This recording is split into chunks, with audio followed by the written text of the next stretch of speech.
melayang serindik di atas permata, merbah berkicau di hujung muara. Bermanis kata selamat datang, awal bismillah pembuka bicara.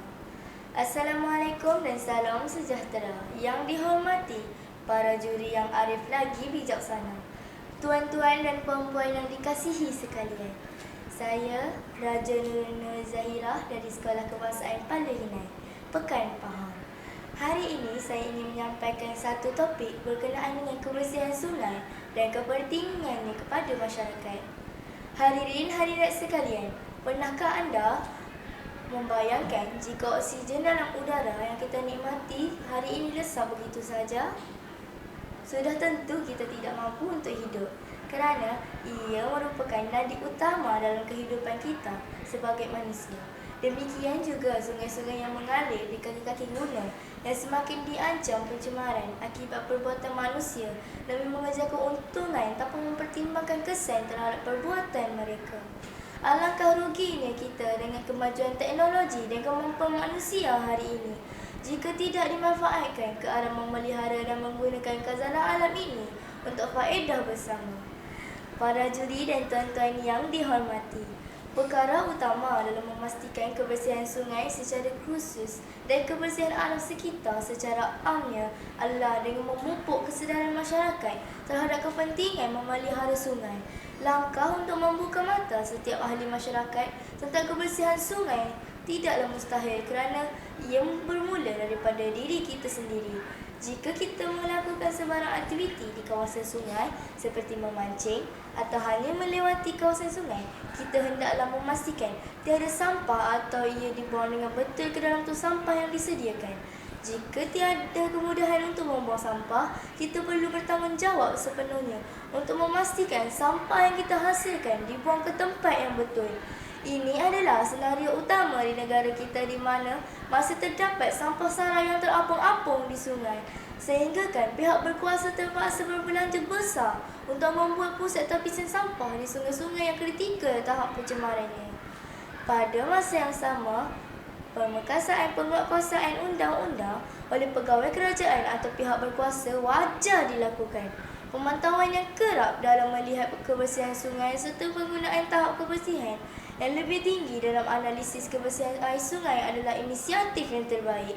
Sungai-sungai yang bersih berpotensi besar sebagai sumber air mentah yang membolehkan aktiviti ekonomi seperti peternakan ikan, aktiviti sukan dan riadah dijalankan dengan baik tanpa risiko pencemaran.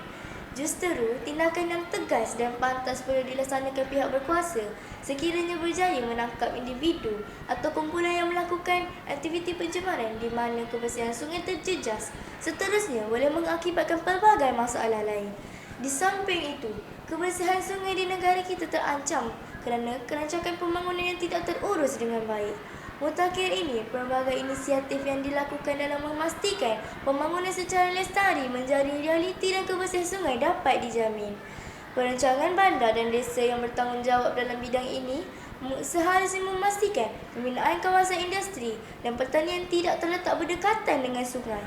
Kejadian pencemaran sungai di Sungai Kim Pasir Gudang perlu menjadi titik tolak dalam memastikan sisa toksik industri dilupuskan dengan cara yang betul. Pembangunan lestari bukan sahaja memberi faedah kepada manusia dari sudut pembangunan, malah memelihara ekosistem alam semula jadi, di mana kita juga bakal mendapat manfaat daripada inisiatif ini. Para hadirin yang dimuliakan, akhir sekali usaha yang dapat dilaksanakan dalam memastikan kebersihan sungai dijaga adalah dengan mewartawakan sungai sebagai pusat komuniti. Menurut Jabatan Alam Sekitar Malaysia JAS, terdapat sebanyak 185 lembangan sungai di Malaysia, dan jika salah satu daripadanya dijadikan sebagai anak angkat daripada pihak berkuasa tempatan PBT di seluruh negara, ia dapat membantu mengubah imej sungai di negara kita. Konsep anak angkat ini menunjukkan kesungguhan pihak berkuasa dalam memastikan kebersihan sungai dipelihara dan mengangkat semula potensi sungai sebagai sumber ekonomi masyarakat setempat. Sebagai kesimpulannya, pelbagai usaha boleh dilaksanakan semua pihak dalam memastikan kebersihan sungai-sungai kita terjaga. Dek kerana kerakusan manusia mengejar kekayaan tanpa memikirkan akibatnya. kita akan kehilangan khazanah alam yang merupakan nadi kehidupan hampir seluruh makhluk di dunia ini.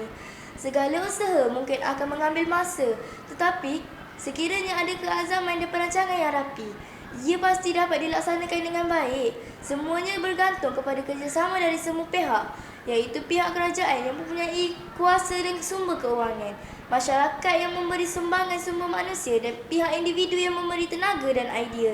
Senario ini persis dengan peribahasa Melayu, iaitu bulat air kerana pembentong, berat manusia kerana muafakat. Kalau ada sumur di ladang, boleh saya menumpang mandi. Kalau ada umur yang panjang, boleh saya berkongsi lagi. Semoga ianya memberi manfaat kepada kita semua. Sekian, terima kasih.